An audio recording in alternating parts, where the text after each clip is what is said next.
Hi. Wow. Good to be here. NIA Center for the Arts, 524 Oakwood Avenue, a black cultural center. That sounds remarkable. That sounds incredible. I remember some odd years ago, I won't go into how many, when Black Theatre Canada had a spot on Vaughan Road just north of St. Clair. Sadly, that did not last that long because of various battles that the funders had with Black Theatre Canada. And so sadly, Vera Kudjoe decided to close up shop because she couldn't take the back and forth about the art coming out of Black Theatre Canada being considered not art. The questions that always circulated, as we know as people of African descent, around management, finances, etc., etc., etc. And every year, nonetheless, Black Theatre Canada putting out spectacular plays, both from the Western canon and from African diasporic playwrights.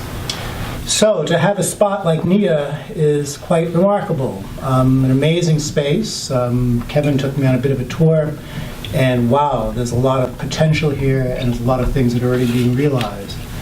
And it's really fitting that we're having this conversation today about Black Arts mentorship, because years ago, I would not have thought that there would be various artists in particular taking on this role of mentoring either young Black arts administrators, young Black artists, to take our space in this world. And so for SAPAMO, Cultural Pluralism Arts Movement Ontario, it really is a fitting moment to begin our 10th anniversary. It is our 10th anniversary, and it sounds like it's not too long, but as we know, Black organizations, 10 years is a pretty long time. And Kevin and I have been working with SAPAMO, me 10 years, Kevin 9, and while we don't call ourselves a Black organization, you can see the leadership of it obviously is of persons of African descent. And our colleague Victoria Glitzer, while not of African descent, a very close ally working with us as well. So it's really fitting that we're here at NIA. Sadly, we don't have our, every year, and some people who know us well say, when do those guys ever stop writing? We don't. So we have another publication that will be coming out next week. And, as we begin to think about where SAPAMO is going, and this conversation, I was talking with Athena a bit earlier about this language diversity and how it hides who we are. Mm-hmm. And so this publication will get into the particulars, particularly around Black arts. How do we see ourselves as heterogeneous communities? We come from various parts of the world, and so our arts practices reflect different diasporas. And how does the world tend to see us in many respects? And then some really particular focuses, Kevin's article on Caravana, my article on a theater piece that was done at Why Not Theater and Theater Center a few years ago on the German genocide of the Herero in Namibia, and how that was misread by the critics of the day. And so my comment on how they misread the play.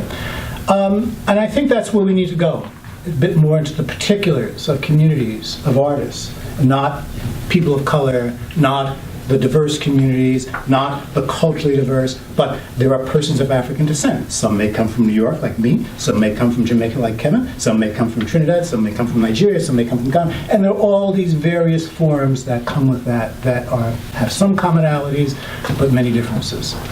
So I have to thank Parul Pandya for working with us in coordinating this session. It's really remarkable working with Parul as a facilitator, grassroots advocate, an educator, and a whole bunch of other things, and a very die-hard Raptor fan, like both of us holding on to. Sweating down to the last minute the other day, for convening this. And I really want to thank the panelists for joining us today. This is a beautiful panel. Alika from NIA Center, who's now the executive director here, and NIA from the City of Toronto's Anti-Black Racism Committee. I mean, imagine that, a government that established an anti-black racism task force and committee with staff, resourced. Mark, who was, now Mark, which group are you in? Right. Rise, yeah, another group working with youth. Vivine, the stalwart and continued push around how we push dance forward within a black and African diaspora. Dwayne Morgan, poet extraordinaire, slam poet, organizer, and one-time political aspirant. And Coco Murray, dance advocate, dancer, educator, facilitator, and so on. And it was remarkable to see that this group were all involved in doing something around mentorship. And to us, that was like, yes, wow. So we've discovered this. We didn't know. There was conversations with Parul around, gee, we'd like to do something within the black community. And Parul said, well, there are people doing, we knew about Vivine's work because Kevin's been involved with that. We knew about Coco's work because we had her on a couple of panels last year. But we didn't know about the work that, Randall and Mark were doing, about Anya and Nia and Dwayne. So it's been really great to see that. And I suspect there are other people doing work around mentoring black youth, black emerging artists and arts administrators. And as I say, it's really fitting to start our 10th anniversary off in this way. It's also fitting that we acknowledge the land that we're on, and that we do it in a way that, I was happy to see Anthony Morgan's article a while ago. I've followed Anthony's work for a number of years, really incisive mind, where he talked about, this whole thing about settlers. And so we hear this a lot, when people identify themselves as settlers. And for years I've been saying, I'm not a settler. I'm not. I mean, my ancestors were dragged here. They didn't come willingly. They weren't escaping anything. It wasn't to have a better life. It was like, get on the boat or die, one or the other, and partway crossing the ocean, many did. So Anthony's notion about how we as persons of African descent relate to that term, and then relate to being on First Nations land, is quite different than white Europeans and their relationship, because they are settlers. I've not used that word either, but anyway, they kind of took that kind of thing. So as a person of African descent, I want to start off by acknowledging an experience I had some years ago with a Zimbabwean elder, Mandeza, who was here and had a relationship with Diane Longboat of Six Nations. And he was doing a retreat, and I signed up to go to this retreat on a weekend. And I was troubled by, the gulf that exists, no pun intended, between my lived experience and my ancestors' lived experience. And I'm sure that must be something that troubles a number of us, about, how do we connect through centuries, through loss of language, through loss of the daily customs that we had. And Mandeza said to me, well, you have to really connect through the spirits of this land and ask them to bring offerings to your ancestors. And I said, well, how do you do that? He says, well, there's a river more than likely somewhere around, and you take some offerings of tobacco, and you make an offering. And in that, you, with sincerity, you say, I really want to connect with my ancestral spirits. And so I did that. It was by the Don River. I offered that. And I've been amazed since that time how my own sensitivity through gardening, through remembering my mother and how she taught me how to turn the earth, right? And she worked on a farm in Nassau. And suddenly this relationship to nature, I kind of finally moved into a house, and I was watching plants grow and trees grow. And I said, wow, they don't ask questions. They just do what they have to do. And then at one point they had to cut down a maple tree, and it was really a traumatic experience. It was a beautiful maple tree. And so I was struggling what to do, and then I made an offering around it. I baked a pie. I left the pie out. And I had a conversation with Bruce Sinclair, an Indigenous theater officer at Canada Council at the time, and I was saying, Bruce, he said, no, you did what should be done. You made an offering to the earth. Something there will grow. And sure enough, within about a week, the pie was gone. And now I don't live there anymore, but there is another maple tree that's rising up out of that earth. I say that all in a way that when we look at land acknowledgments, what I find most important with Indigenous peoples is saying the relationship to the land, to Mother Earth. The creation stories are about Mother Earth, but they're also about the relationship that we have with everything around us. We've heard the expression, we say in the black community is everything, and the Indigenous community is all our relations. Right? So it is all of our relations. And I think that that's what the important aspect is about the land acknowledgement. It's not just acknowledging that we're on the land of the Mississauga, the Credit, the Huron-Wendat, the Haudenosaunee, the Anishinaabe, that within that confederacy, the Haudenosaunee Confederacy of Six Nations. It's about acknowledging how they took care of the land and how we commit to taking care of the land. And I think for us as persons of African descent, that's what our ancestors did. They took care of the land because the land took care of us. And I think in terms of not just saying the names and acknowledging, but it's also the sense of responsibility. So acknowledging that, what is our responsibility? And with Sapamo, this is why we do this. We collaborate, we bring people together, we talk about tough issues, we bring people together who are working on some dynamic processes, whether it's well known or not. The important thing is on the radar, and we see it as our job to push it out to the forefront, and particularly around groups that we, I'm so happy to be here on this day, that our identities get lost in the conversation of people of color, around diversity, etc., in the BIPOC combinations, and thankfully the B is there, or it's BIPOC or IBPOC, but a lot of times we are lost in that C. And we know that happens with funders who call us still visible minorities or culturally diverse. And I could be Chinese, I could be South Asian, I could be West Asian Arab. I mean, like, where am I? And all that kind of stuff. So our responsibility, which I think connects us back to an acknowledgement, is to bring forward the voices of those who are not heard as they should be. To give platform to those who have a lot to say, who have experience to offer, who want to make offerings and engage people in the work of how we live as human beings. So I wanted to start that off this way. Sorry for a bit of a lengthy beginning, but I really am not a fan of the quick land acknowledgments that are just read off a script and we kind of go on and it doesn't mean anything. My apology for that. We're also, Parul has been incredibly helpful, not only in setting this up, but she's also doing some work with mass culture. And mass culture is a kind of movement now to really create cultural policy thinking across the country from all levels.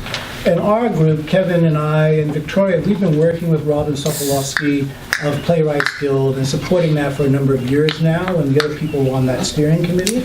And so they asked us about holding a panel during our gathering, and I said, why hold one panel? Come to them all and see what happens. Because we want to make sure all the voices that we bring together over the next week, and we hope you'll join us next week as well, somehow get recorded not just by us, but by others who are thinking about major policy issues that go forward into the 21st century.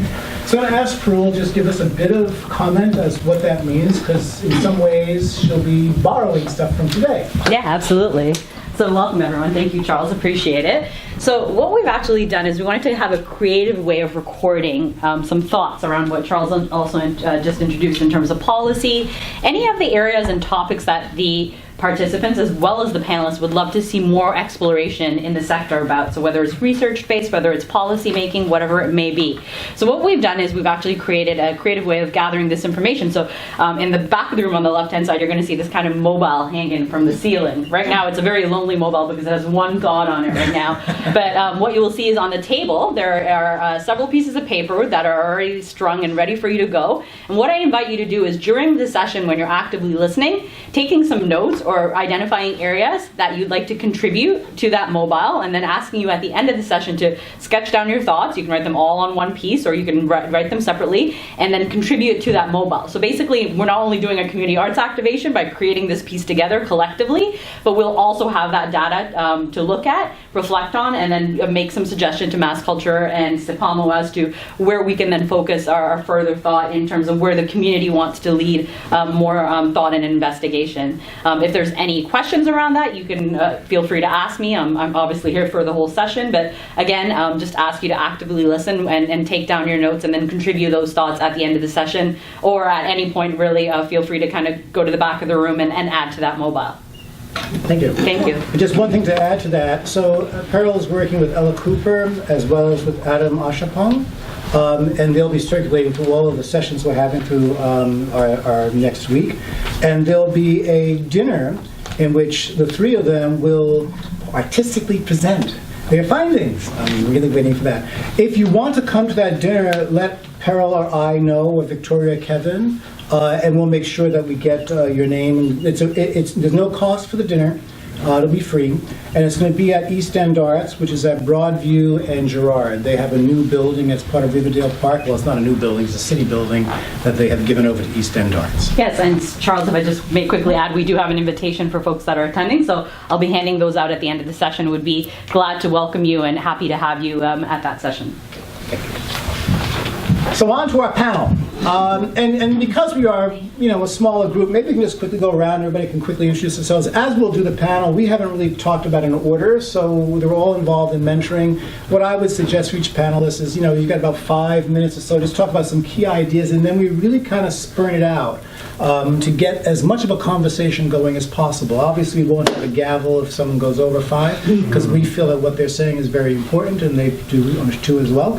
But maybe we can just ask people who are here, because we also, the other aspect we try to look at is quote-unquote collective intelligence. I mean, obviously, I can see some people here who've done quite a few things in their time, and we want to make sure that gets to be part of the conversation. So maybe we can start with Astrid and just go around that way. Okay. Just talk about what I do, or just introduction just introduction. Okay, so I'm Astrid Ho. I'm actually the chair of cultural pluralism in the arts movement, and I'm also an artist as well and an arts manager. I wear many hats, and I'm really interested to hear about the mentorship that all of you have done, and I think I know Coco for sure, and I'm really interested to hear today. So yeah. I'm Christina Lowen, and I'm the Executive Director of Opera CA, and we're the National Association for the opera sector in Canada. So we represent both opera companies and individual artists, as well as businesses and training programs. And we've been focusing recently on how the opera sector can better support the journey of emerging artists as they emerge from training and kind of get stuck there and don't have those opportunities to move forward into a professional career. And at the same time, we're looking at pipeline issues, like how do we establish and create more diversity in the pipeline. And we want to pilot a new award program, an emerging artist award program that has a mentorship component to it. So I'm just really interested in learning about successful mentorship programs and how we could emulate some of those. Hi everybody, my name is Imara Jani Rolston. I'm the Community Development Officer with the Confronting Anti-Black Racism Unit at the City of Toronto. I'm here to represent with Anania. And I guess for us, we also are very sort of keen around supporting Black arts in particular, standing beside Black artists in the city. And the more we can understand how to interweave that with all the stuff we're doing within the city to make sure the city supports Black arts in new and different ways. So yeah, happy to be here. I'm Pamela Edmonds. I'm a senior curator at the McMaster Museum of Art in Hamilton. As of last week, I just started. And very excited to be there. I was particularly hired and spoke about my interest in Black art in Canada. And there is also a curator of Indigenous art at McMaster, one of the few institutions in Canada. And so we are really focused on bringing issues of equity into the museum. I've also worked with Nia several years ago. I curated the Exposed exhibition in 2015 at Project Gallery. And the mentorship component of that project was very important to me, to see emerging artists working within galleries. I'm also co-founder of a curatorial collective called We Curate, We Critique, and we're interested in just creating space for Black arts criticism in Canada. So I'm interested in bringing particularly Black curators into the museum for mentorship. So I'd like to, talk about that and look for opportunities to, help facilitate that. Hey everyone, my name is Joel Reed. I am the program director at Art Starts. We provide opportunities for young people using really working alongside professional artists to facilitate a wide variety of workshops, training opportunities, etc. I'm also here sort of wearing my other hat, where I am the founder and ED of Soundcheck Youth Arts, and we work with youth musicians to provide music and mentorship programs. I'm Bruce Pipkin. I'm the Executive Director at ArtStarts, and previously, I've only been here since July. Previously, I was at Theatre Ontario, and for me, mentorship is such an important aspect, and it's really undergoing so much change right now because there's still so few opportunities for leadership. You have to find out. I myself want to find out how it's changing and how we can actually provide more opportunities so that we can better, I think, nurture the sectors that we're working in, because I find we're just not giving the opportunities for people to be able to be successful.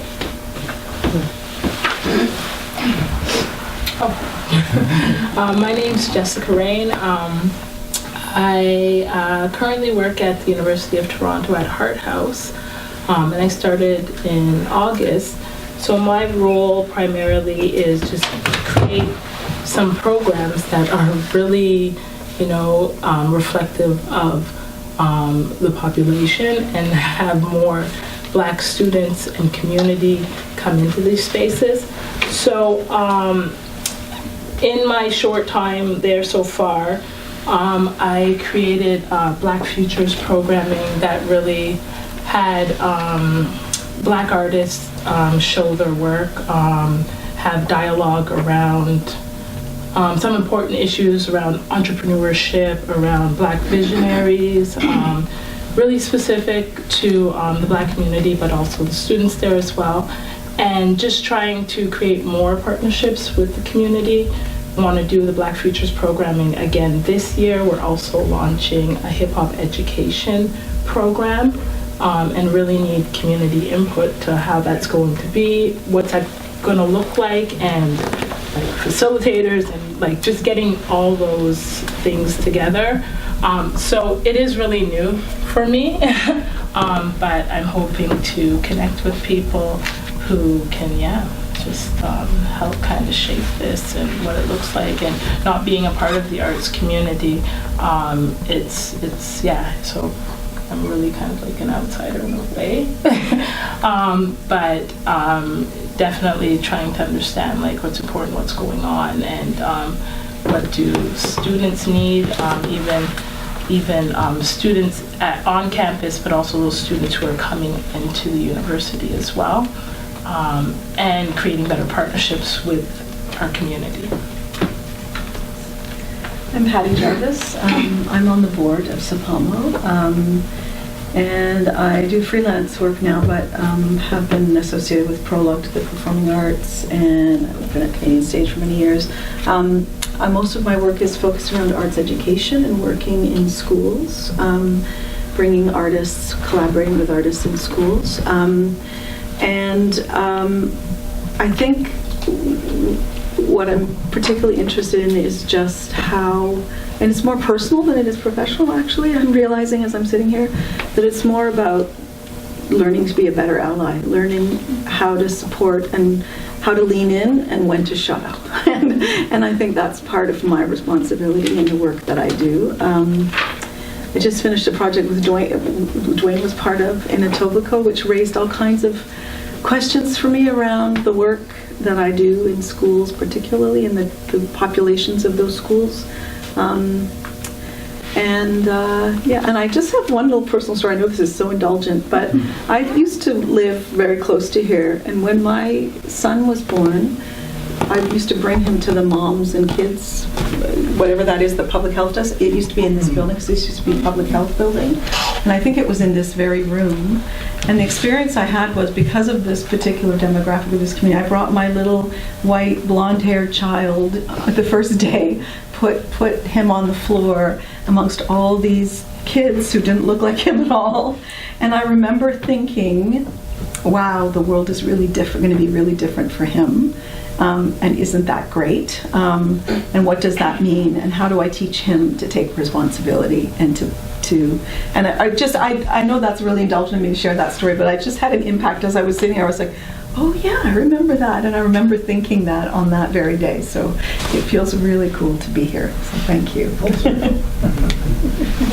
So I won't spend too much time chatting about myself because Charles has been kind enough to introduce me, but for those, many faces are familiar in the room, some are new. My name is Parul Pandya. I am a community builder, community consultant.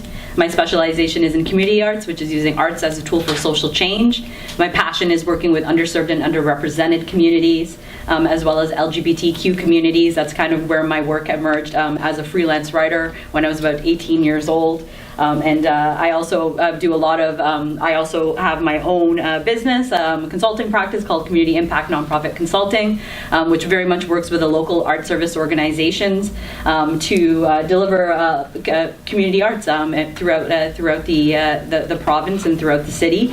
And I also have become quite in demand as an educator as well, which is very exciting. So doing a lot of work around, competencies around how to work in, for, and with communities and properly represent through an equitable and anti-oppression lens. So I'm very passionate about that work, and that's really kind of what brings me here to work with SEPAMO. So thank you.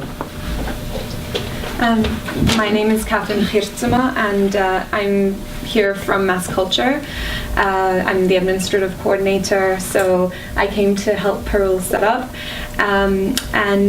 We're at Mass Culture is super excited to see how these kinds of gatherings can be used to really gather the research that everyone is sharing in these amazing spaces. So yeah, I'm really excited to be here. I'm Kevin Ormsby. I'm the program manager for SEPAMO, and I will be indulgent because I can't honor how I got here without seeing people that I started a very long time ago with Uprooting the Roots in Scarborough. Dance Immersion supported the Kesha Dance, the company that I also run. I'm also the chair of the Center for the Arts and was on the board at Prologue. So it's great to see so many persons. Again, Christina and Bruce from other organizations that we've worked with and supported in this particular space, doing this amazing work and enlightening the conversation around Black arts mentorship and the need to change what is the current field that we see visually in Toronto for the arts. Michael. Hi, my name is Michael Motley, Trinidadian. I'm currently working for SEPAMO. One of the things I would think I'd be interested in hearing about or having the discussion kind of go in terms of how, as someone coming into Toronto, where do you then start, or where avenues that you can then get this information from, and who do you then turn to as it relates to the information you're given and how you can then use that to go forward. And Victoria! Important part from both bringing up the new generation and also like the transfer of skills from the older generation. When I say older generation, it's a range in both ways. I think that mentorship can be over different stages of the career and development, and that's really valuable at any time. And I will be outside. Thank you. So in preparing the session, we threw out a couple of questions to the panelists, and I'll just take voluntary who wants to go first, second, third. We'll figure that out, that kind of thing. And the questions really were, what do you hope to achieve with the work you're doing? What differences do you think you're now making, and what you think you'll be making in the years to come? And then what do you think needs to happen to make the arts more inclusive of Indigenous, racialized, and other marginalized artists? And I would suspect today we're going to be talking particularly about Black artists or Black arts administrators. So who would like to go? Actually, I would say it's about 17. I created a dance mentorship program for young dancers who, of course, will be dancing amongst their friends and their colleagues in school. If they really wanted to get into the dance industry, where would they start? That's kind of the positionality I was using. So right now I have 2 programs. One for teenagers that I just started about 2 weeks ago.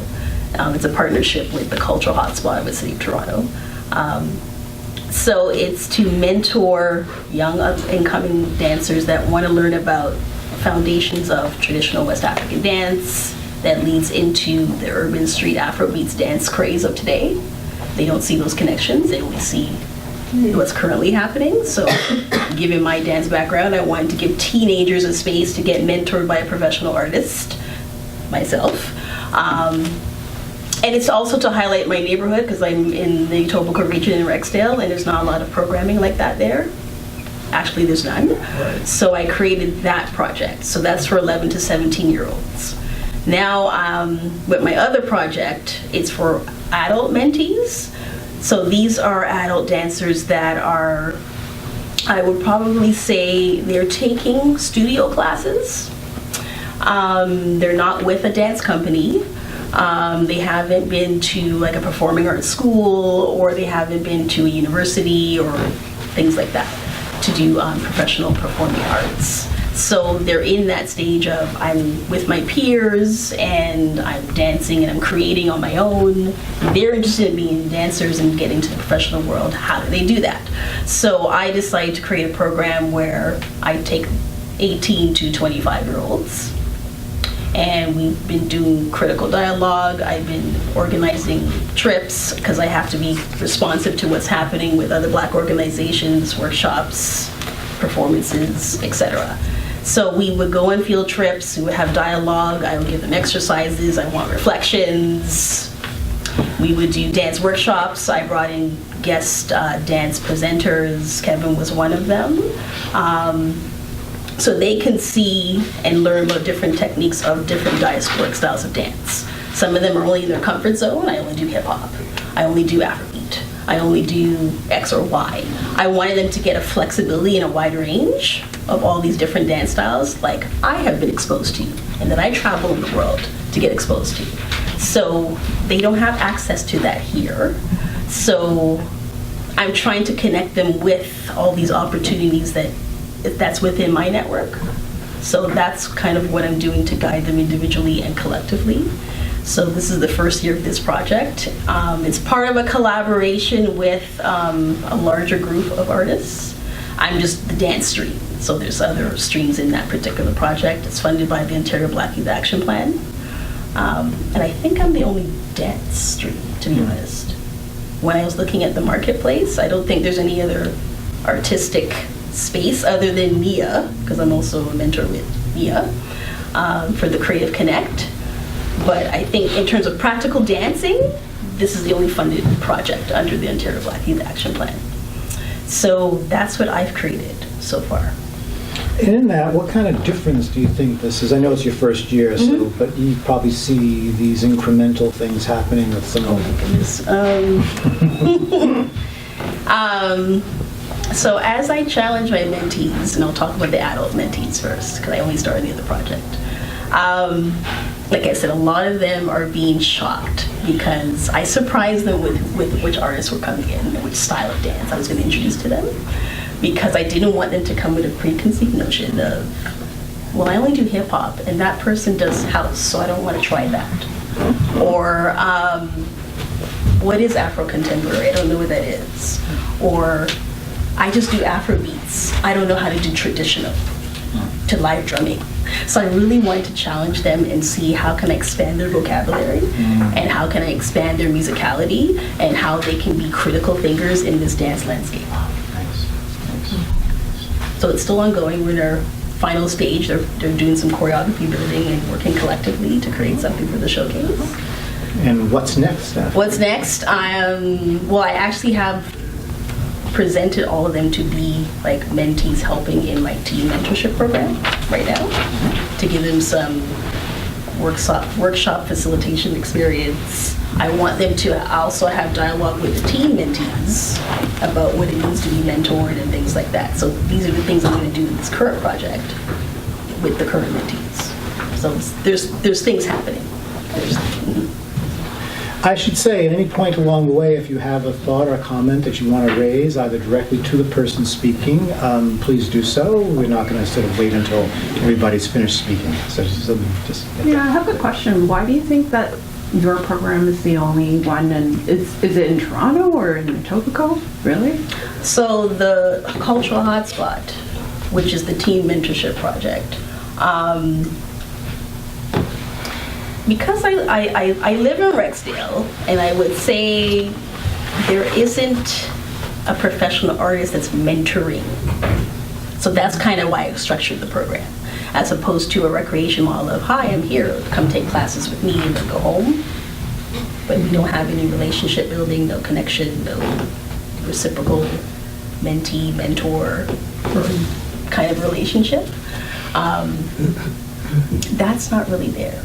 And there's also a lack of spaces on where we can have programming too in Rexdale. Yeah. There's either the hub or it's the Albion Library. Or if you get a permit, you're maybe in the school, but I don't know how many programs are there. So I'm trying to also connect with different community leaders that I know to find out what is happening, and let me grab these students and then maybe create some more initiatives in Rexdale. So that's part one. So with the Ontario Black Youth Action Plan, when everyone was approved, there was a marketplace where all of the groups were there. And as I walked around, I did not see any other dance, because I know a lot of people in the dance community. I didn't see any other dancers there. I didn't see any other artistic dance projects. I saw a lot of amazing projects, but not on the practice of dance. Interesting. Can we flip to the other side? Yeah. Alika? Yeah, so Creative Connect is the program that we run out of NIA Center, and it's a mentorship program that's focused more broadly on a variety of disciplines, so being able to connect young people who are interested in creative fields, whether it be photography or dance. So Ms. Coco is a mentor as well in our program, so doing double duty, which is great. Arts admin, creative entrepreneurs, and be able to connect them with more established artists, as well as supporting them through workshops and events that we have at the center on a regular basis to just improve their understanding of work in the creative sector. And so what we found is it was really born out of young people asking, like, how come there's no program to help me understand what I like, the career that I'm interested in the arts, basically. And so what started as a series of lunch and learn discussions where we brought folks in, everything from lighting designers to interior designers to film producers, and connected them with young people to just even expand their awareness of roles in the creative sector, because a lot of people just see, of course, with entertainment, you see, of course, the sort of folks who are on the stage and in front of the camera, but you don't see a lot of the support roles that enable all of those people to be able to do what they do, in addition to just regular everyday jobs. I mean, we always use the example of if you watch a movie and the credits roll through, the people who were in the film, but all of those credits are jobs. So if you're into the creative sector, if you're into creative roles, if you want to contribute, be on set, there's a lot of different jobs you can do before you become the lead actor or the lead actress. And so out of that, we created the Creative Connect mentorship program, which really sort of brought together the combination of the lunch and learns, which gives young people the opportunity to both understand the kinds of jobs available, as well as start to think critically about their own skills, and then be able to then take the next step of creating a application form and saying, I'm interested in learning about these specific areas, and then we work to match them with a mentor. So through the Ontario Black Youth Action Plan, we have been able to sort of expand the platform a bit and add in some technology. So we use a software which helps us to both connect folks digitally, so they are able to complete their profiles online, which allows them to do it from the comfort of their home or when they come in for programming. It also allows us to sort of seamlessly add in mentors as well online, so do a bit of that screening and coordination online. And then what it also creates is a nice sort of digital community. So we're able to see a number of folks, Black folks from different disciplines, who can also see each other and interact in the platform as well. So we found that really useful, and we're still sort of testing out all of the functionalities on the system, but it's been an interesting process to sort of assist us in that the screening process, if you will, which can take a lot of time. But generally what we've sort of found is that the creative sector is growing a lot. And so the kinds of roles that were available 10 years ago, may exist now, may not exist now. And there's a whole new set of roles that exist as well. And so being able to start to seek out the kinds of creative entrepreneurs and digital entrepreneurs who are working in creative sectors and really make them visible to young people has been really key. And as well being able to connect artists who just wouldn't necessarily be in the same room. So one of the things we found is in doing our orientations of artist mentors, we have a group that might consist of, a curator and a film producer and the creative director of a radio station and, the list goes on, a visual artist. And those folks coming together like, oh, I didn't know of any of you, right? We wouldn't necessarily be in a room where we cross paths. And I think, to your point around space, that is why, space and the center is so critical in being able to bring artists of different disciplines together, because there's also that learning and exchange. One of the things that we express to our mentees is, don't be afraid to reach out to someone who isn't in your discipline, right? You're interested in photography, but don't be afraid to reach out to the dancer, right? To understand what their path was like and what their education path was like, what the mentorship the experience was like, because each artist is going to have something that they're able to contribute to you and add value, and particularly because we know that the path of artists are not straight. Right? That's what we always say here is that you can go to school for one thing, you can not study and end up being this amazing dancer, this amazing writer, this amazing photographer, but because of the way, this industry works, because of, exploring your art is really such a personal journey, it's not likely that you're gonna, decide you're this one thing and do that for the next, 40 years. You're gonna go and jump around, especially, given all the kinds of opportunities that are available to young people today.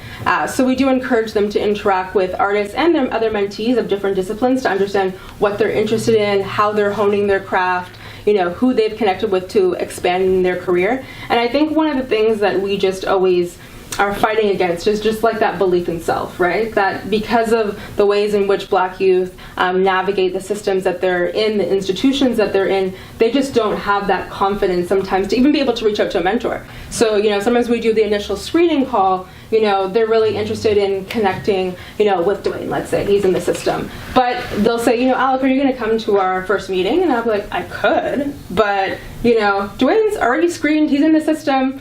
He's, ready to reach out. He's ready to, hear from you. But you need to take that first step, right? And that really, I think, comes from that fear of not knowing, not being sure. And of course, that comes with age. Our program is for, 14 to 24. But even folks who are older, who subscribe to the program, experience that challenge, right? That trepidation.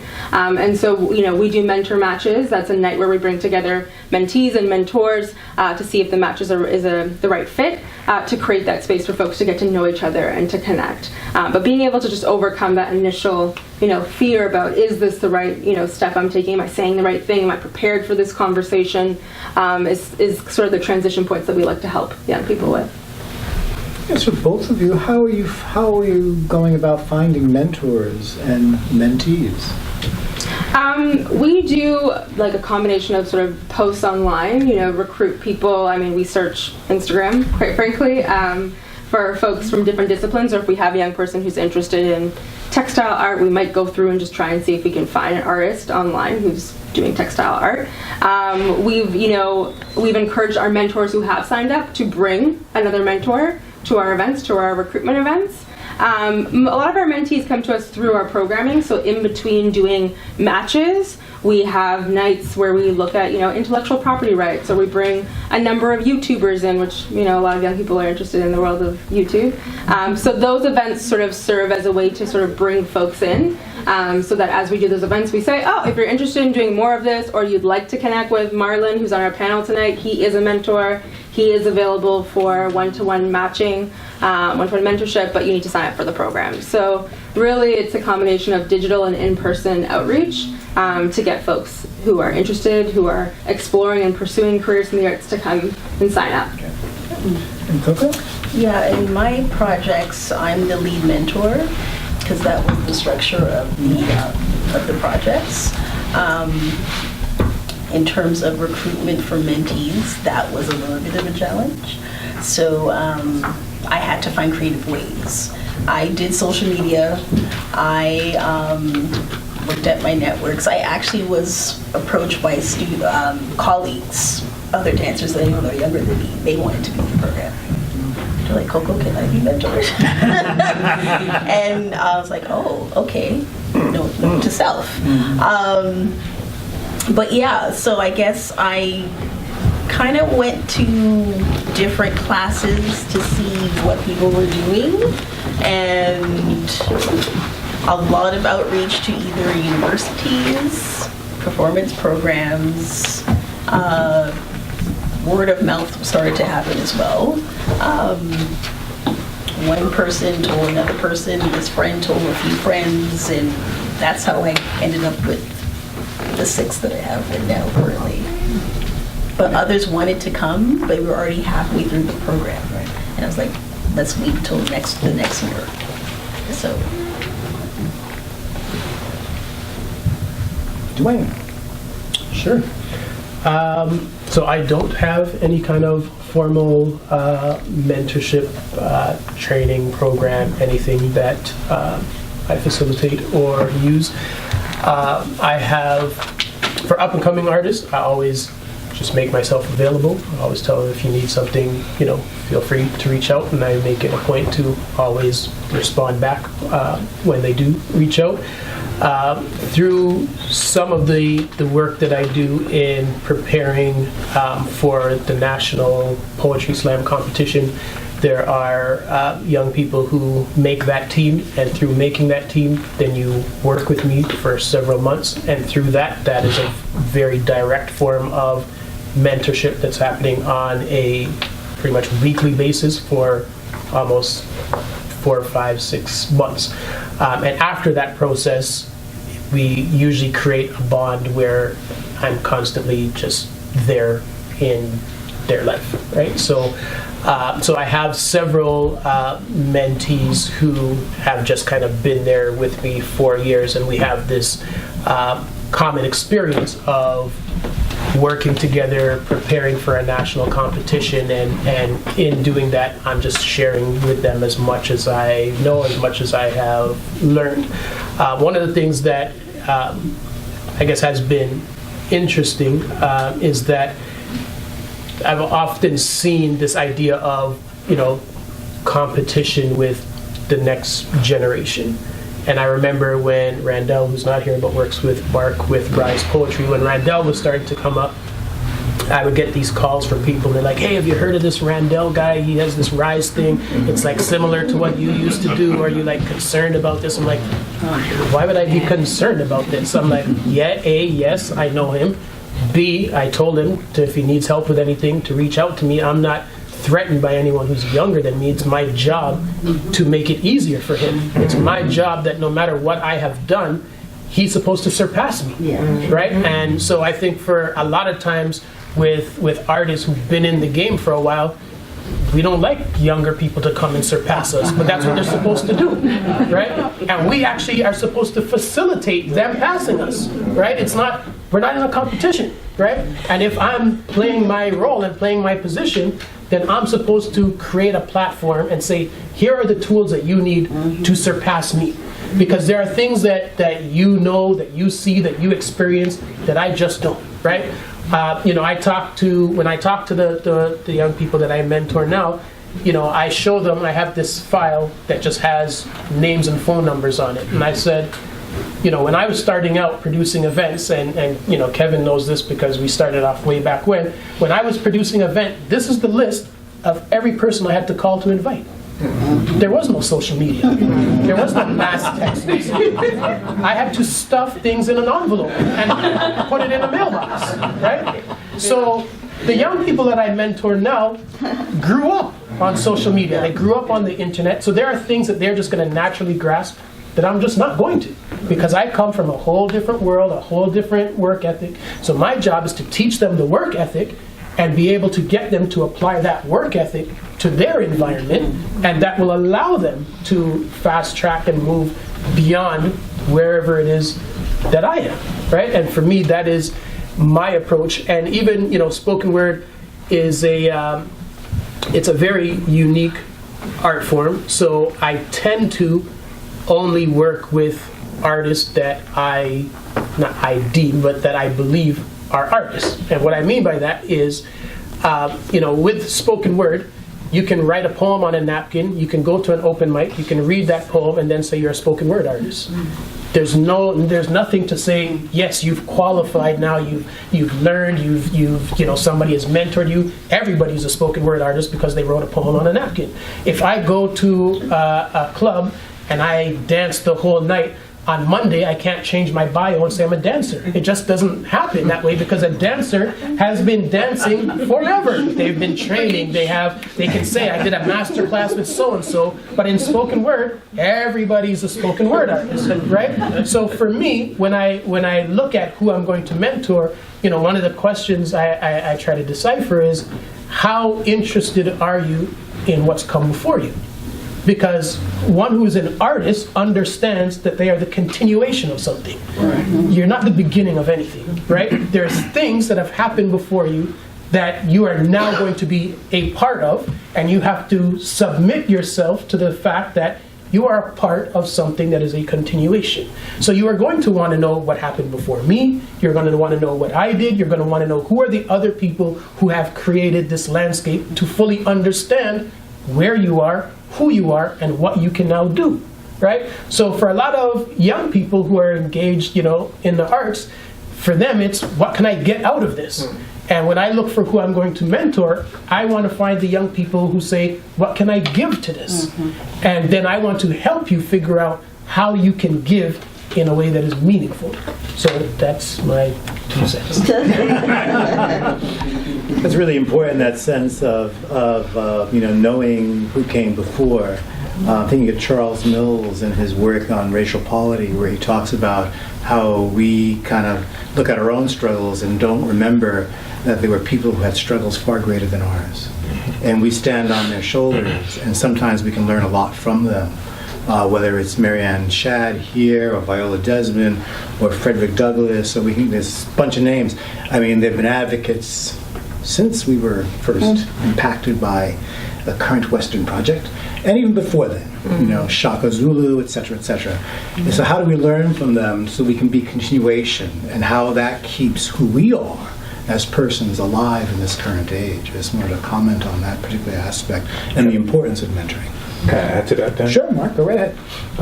When you say about leaving legacies, is but when you surround yourself with somebody who's still living that. And for me, just putting something out there to the universe and allow it to manifest itself, for me, is like, as Dwayne knows, a lot of people don't know, like I work for Dr. John Carlos, 1968 Olympian, who made the demonstration salute at the Mexico City. Yep. So I'm just, it's like a surreal dream to be part of that, and then to share his story and allow me to become that vessel to kind of add to his story. And then to give that knowledge to the next generation, which is Randall. It's been surreal. And I feel it's important for all of us that's in the space that we have to find a way of leaving your legacy. And sharing my knowledge of what I went through and giving that back to Randall so he understands what he needs to do to pass that on. And then that quote about giving a fish to eat a man, give a fish for a man for a day, he can eat for a day, or something like that, and then teach him how to fish for a lifetime. So that's the goal, is about teaching, then giving the knowledge behind that, allowing that person to manifest what their dreams can be. And there's going to be some struggles along the way when you teach the next generation of kids, or young people, sorry. But I'm always urge other people, you have to do the same thing. You have to find ways to find a way, how can you do to give back? Because we're only here for a lifetime, not here for a lifetime, but leaving those blueprints behind the way, right? So I like what Dwayne was doing. I think it's funny we talked about Randall, because he's that next guy coming up. And like I said, you just got to find a way, how can you nurture that? And so he doesn't go through those kind of obstacles that we went through as well as at 18 or 19 years old. So Dr. John Carlos was a very stirring figure for me coming out of high school. And how George Foreman got so much applause when he kissed the American flag. And the opposite happened. So that's a wonderful glad one. Yeah, it is, because not knowing that was going to happen, it was just living my passion, because I'm a graphic designer, I'm an artist. I consider myself more of a visual communicator. I just find my ways, any way to express myself, I just find it through merchandise, through drawing on the walls, on a piece of paper, whatever that is, I find a way of just trying to tell my story.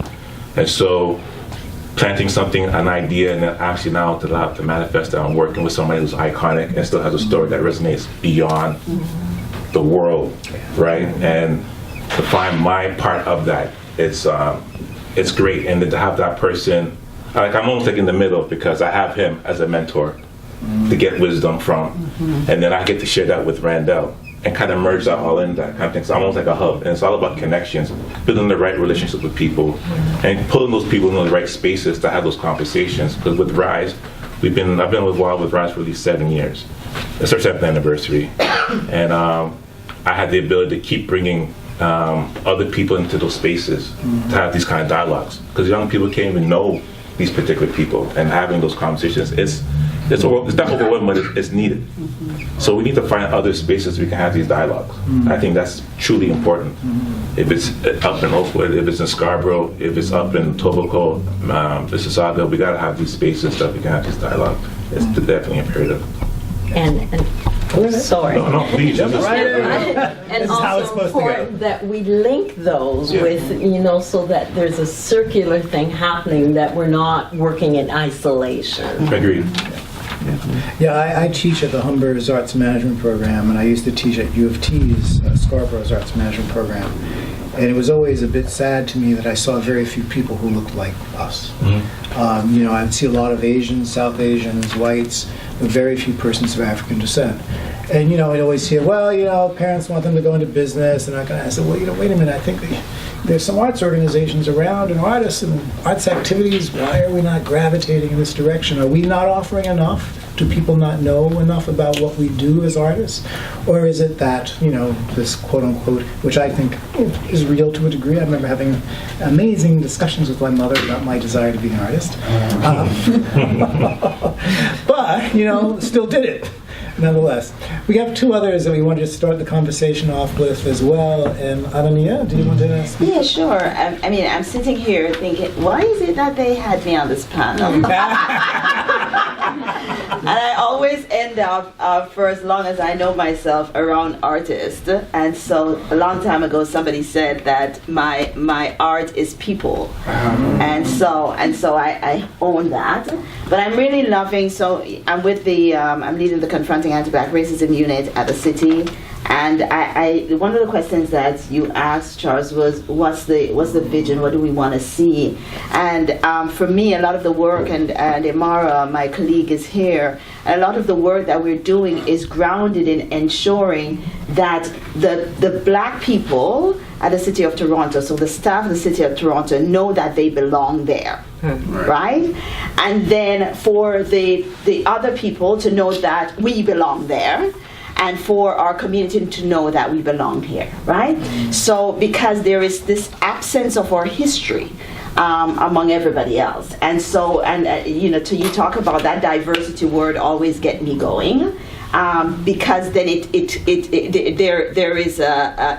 overshadows us as African people here on this land for over 400 years, and our relationship with indigenous peoples, right? So just quickly, and I feel that this is significant, so I'm going to mention it, that at the same time that the Confronting Anti-Black Racism Unit was established is the same time that the Indigenous Office was established. And for us, it was important for myself and for the leader of that office, it was important for us to make sure that we dismantled any idea that the city had that they would put us against each other, right?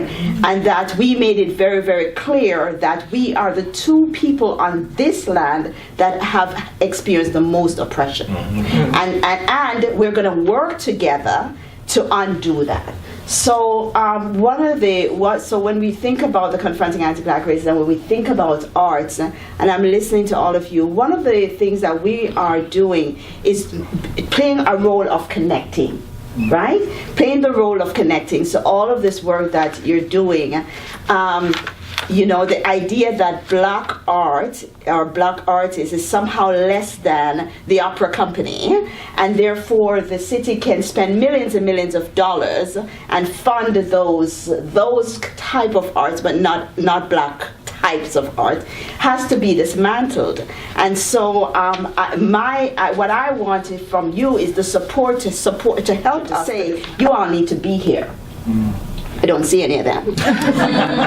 They told me they were going to send somebody, but that's so I can go back now and say, why weren't you? You see, that's the role, right? And yes, it sometimes is a 24-hour job that we're doing, but that's what we have to do because there's a lot of, we're here in the city, the CABR unit, to interrupt stuff and disrupt stuff and to ensure that basically really just that we belong here and we're going to take up space and that's what we've been doing.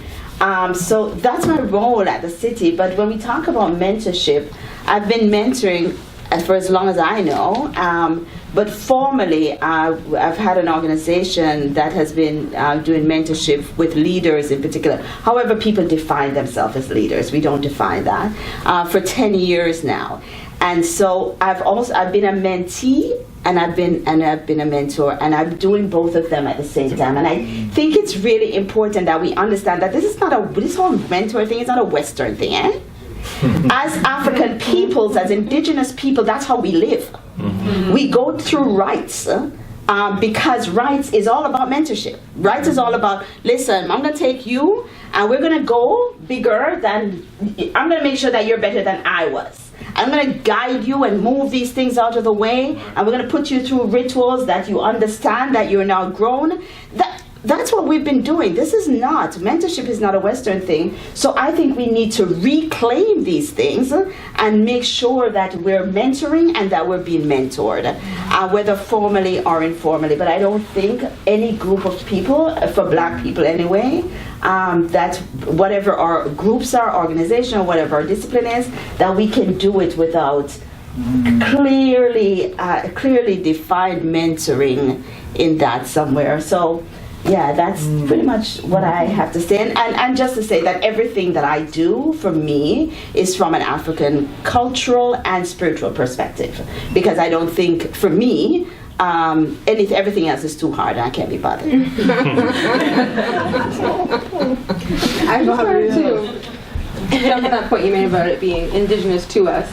Because I do think that the nature of living in, a big city, a capitalist city, and one in which historically there could only be one Black person in the room, has bred this sort of environment of competition, right? And so I think it is really important for us to reflect on that as we connect, because for so long it's like, yeah, we've met our diversity checklist for the year, we've hired Ania, she's the only Black person in an entire organization, and then now Ania has to preserve that one spot and be a voice for all Black people in whatever respective organization. There are whole generations of people who have occupied that kind of mentality and way of being and been divorced from the ways of, communal work and passing on knowledge and information and mentorship that are indigenous to us. So I think we are moving out of those ways of being, and they are very much a consequence of the capitalist structures and Western worlds that we live in, and corporate worlds that we live in. But it is so critical because we do need to share knowledge, and because we haven't often been in spaces that we ultimately need to occupy, and institutions that we need to be in. And so for so long, because we've been, shut out, we just don't even know what that landscape looks like, And so I think one of the things that we've been sort of trying to cultivate here is just that community, even amongst not just, mentors to mentees, but even amongst peers, just recognizing that we all have knowledge to share about the respective institutions and organizations that we're a part of, and how can we facilitate that knowledge exchange, because we're all sort of trying to progress to a more freer, better world for ourselves, right? Beautiful. Two things come to mind. I'm thinking of that. Yes, well, go ahead. Yeah. Okay. So I had a few things. I love the conversation here. So I think the question that I have is around, so as I said that I work at Heart House, so that's University of Toronto, but it's specifically a place and a space around arts, wellness, and dialogue, and really connecting with the community. So it's not solely academic, it's actually not academic, it's co-curricular. So I heard a lot about space, so I wanted to understand what is your experience working with universities or colleges for space. What does that look like? Another thing I wanted to ask about is, I know you touched on space and Black artists and like kind of legitimizing that like our art and our work is legitimate and important and we belong here. And I think that's kind of what's happening right now, what we're trying to do at Heart House, because it's even the way it looks. If anybody's been to Heart House, it's very colonial. It looks, it's like an uncomfortable space if you're Black. Like you go in there, and I didn't want to work there. Like I didn't want to go to school there, But I've gotten used to it now, and it's really different. The people there are amazing. But how do you do that? So we have Black student population on campus. You have the engineering students who use Heart House as their go-to place to join the orchestra and play the piano, and like it has that space for them to do that. How do we get our Black students to also do that, and other racialized students to also feel that way? And as I said, we're starting that hip-hop education program to kind of not only say, hey, hip-hop is everything and everywhere, and there's so many, it's a tool for resistance and social justice and expression, but also to legitimize it to others as well, because there's also scholars in that area who have been studying this, and it is legit, and how do they come together and build a community? I don't know. So there's a lot of things I'm saying here, but I guess the number one thing right now, what is the experience of like using space at a university or collaborating with them, or I don't know, has that must have been done. Oh, it's been done. I see somebody going, ooh, at the back. Is Tim Moss still there? Oh, Tom, yes. Tom Moss. Yes. Tom. I think there's something around having a culturally responsive space in terms of how your programming work. Okay. And tell Tom I could still do the dance programming from 6 years ago that he's been trying to communicate with me about. Okay, listen, we're trying to do that for. So again, just to show you about in terms of how spaces are responsive. Yeah. In the university setting, I also teach at Centennial, and I always walk in. Where body politics is the first thing that you notice and you see, and how do you actually shape those things differently in space?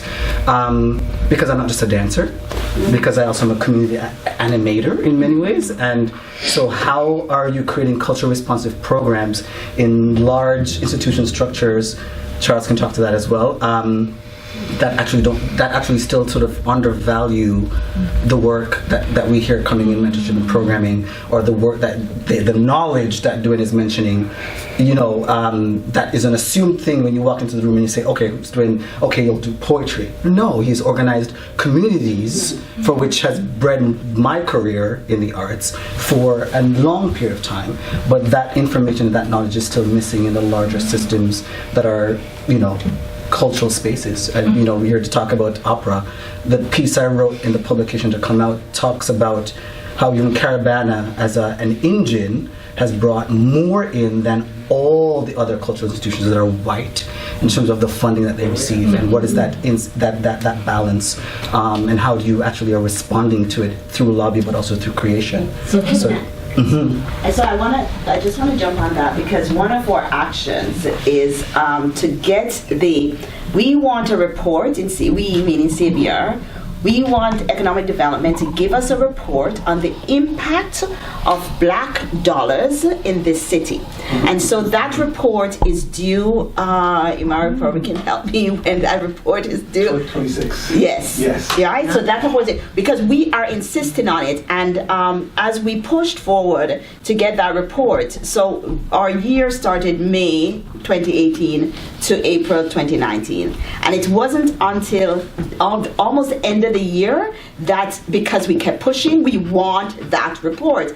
And to hear responses such as, well, we don't know the numbers, not sure that, well, give us the numbers you're sure of, right? But we want the dollars that come into the city on Black backs must be recognized, right? So our intention then is to use that report to challenge where the dollars are going. right? And so I say these things publicly because at CABR there are 5 of us. We can't do this alone, right? So you need to be asking us, where's that report? And you need to be asking council, where's that report? And you need to be asking City, where's that report? And when the report comes, you need to be saying, why haven't I seen that report yet, right? Say that, and that's okay. But I just wanted to mention that, Kevin, because you're absolutely right. We get the least and we give the most. So if you send that report to us, we'll be happy to get it out there wide. Because I know years ago when I was working in the city and we looked at Carabana, and we had actually Price Waterhouse with, names going out of my mind now, Jean, anyway, it'll come back. They did get a dollar figure of how much, this is 96, how much money Carabana is contributing to the economy. But what they also found out was how much Carabana gets ripped off, because when they bring artists in, at that time it was the Bamboo Club would sign the artist, so-and-so would sign the artist, Harbourfront would sign the artist, and nothing comes back to Carabana. The hotel rates would jump $100. And hotels say, oh, we're always high in August. Yeah, you're high in August because Carabana comes in at that time, and they're bringing in people from across the world. That's, if Carabana didn't happen, your rates would probably be dropping out. And nothing happened. And that's financial impact, right? And that's black contribution. That's right. That's right. So we have to push that. So the numbers are around $400 million towards Ontario's GDP, with allocations to Carabana being 7.74% of the total city allocations in 2016. And that's 2016. And that's Carabana alone. So think of all the other cultural festivals that are black cultural festivals. Yeah, Music Africa and so on. Yeah. We haven't heard from Vivian. I certainly like, because Vivian has done a lot of work for Dance Immersion, and it was really great to hear about the mentor program that has started there. So Vivian, over to you. Okay. Dance Immersion is a producing organization for dancers and dancers of the African diaspora. We've been around for 25 years, and the organization I founded the organization simply because to raise a profile of who we are, where we present, what we do, how we define who we are for ourselves in what we choose to do. So over the years, it has become part of our succession planning to mentor someone and to have mentorship as part of the internal organization, so that there's longevity and sustainability in terms of running the organization.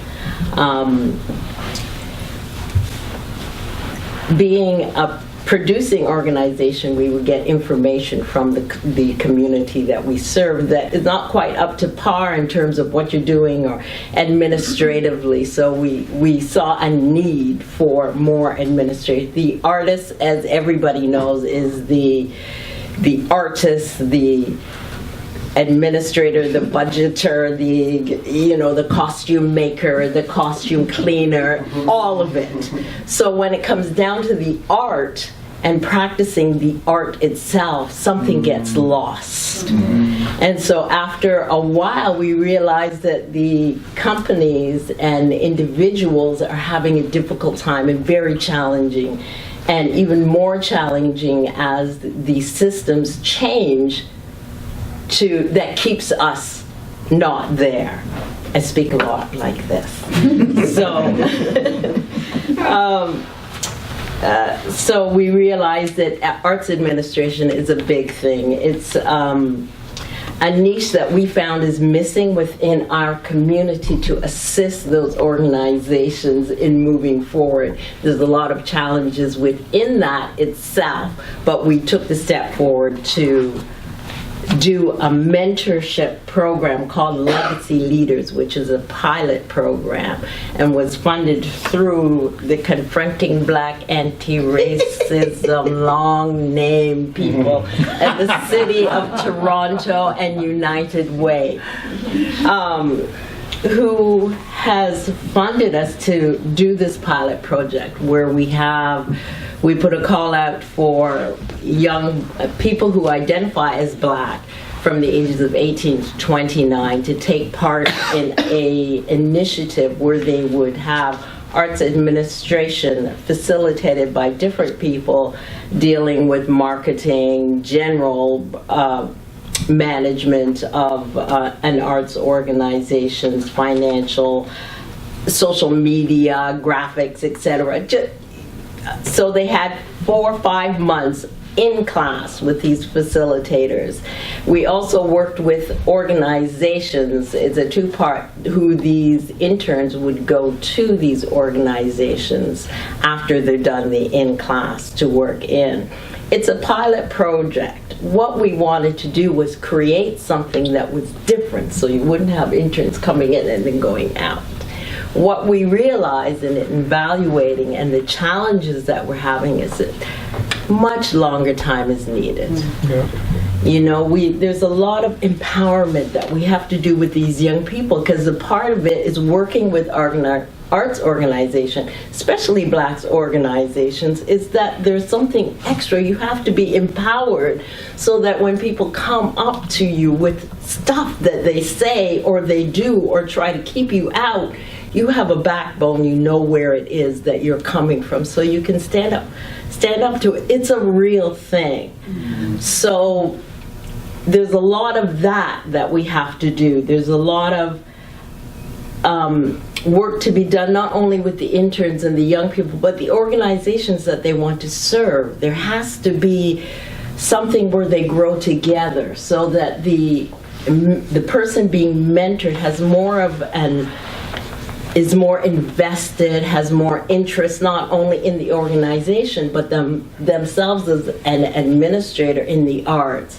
Not only that it can, somebody was talking about all the opportunities behind the scenes and what can happen, where that can spring off, the independence that you can gain as an entrepreneur, to look outside the box, to be able to create for yourself what you want to do for your community, for where you live, the environment, the world.